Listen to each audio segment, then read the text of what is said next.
আসসালামু আলাইকুম।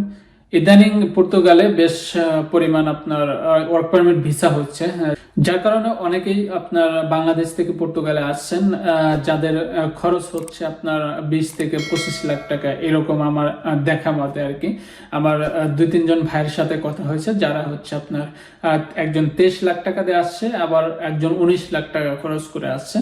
তো ওনারা যে কথাটা বললো যে আপনার তাদেরকে বলে আনা হয়েছে যে আপনার পর্তুগালে আসার পরে কোম্পানি থাকার জায়গা দেবে এবং কাজ দেবে আসার সাথে সাথে, এবং খাওয়াটা নিজের নিজের ভিতরে থাকবে।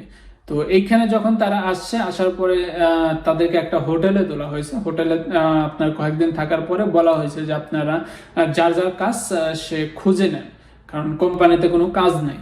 তো দেখেন, আপনাকে কিন্তু বাংলাদেশ থেকে বলে আনা হয়েছে যে এখানে আপনাকে থাকা দেওয়া হবে এবং কাজও দেওয়া হবে। বাট আপনি এখানে আসার পরে যদি দেখেন যে আপনার কাজ নাই, আপনার থাকার জায়গা নাই, তাহলে কিন্তু বিষয়টা কেমন হয়ে গেল। আপনি অনেক টাকা খরচ করে আপনি পর্তুগালে আসছেন, পর্তুগালে আসার পরে আপনার জব নাই।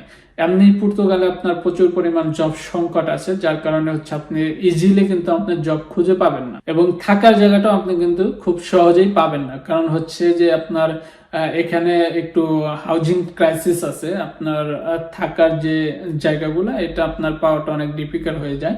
আর তারপরে আপনি যদি রুম খুঁজে পান, শেয়ারিং যে রুমগুলো হয় সেগুলো যদি খুঁজে পান, 200 থেকে 250 ইউরো কিন্তু আপনার লাগবে। এবং এখানে যে আপনার ছোট ছোট রুমে অনেক লোক বসবাস করে, যার কারণে থাকার পরিবেশটাও খুব একটা ভালো না।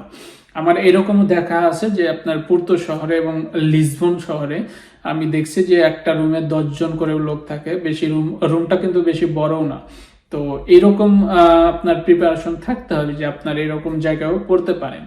তো আপনি আসলে ডিসাইড করতে পারেন যে আপনি আসলে এরকম জায়গায় আপনি থাকতে পারবেন কিনা। তো এজন্যই বলা যে আপনি যাদের মাধ্যমে আসবেন তাদের সাথে ভালোভাবে কন্ট্যাক্ট করে আসবেন, যে আপনাকে যাতে কোম্পানি কাজ দেয় এবং থাকার জায়গা দেয়। তো এখানে থাকার জায়গাও আপনি যে কোনো ভাবেই হোক ম্যানেজ করলে, কাজের যে বিষয়টা আপনি কিন্তু প্রথম যে সমস্যা হবে আপনার ভাষাগত দক্ষতা।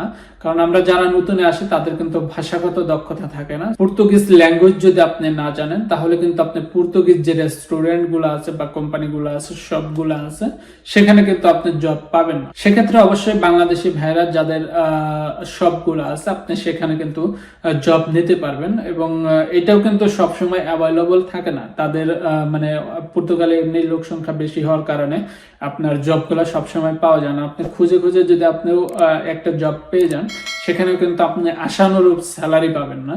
এবং সেখানেও কিন্তু 12 থেকে 13 ঘন্টা আপনাকে ডিউটি করানো হবে। আপনি সকাল থেকে রাত 12টা পর্যন্ত ডিউটি করবেন।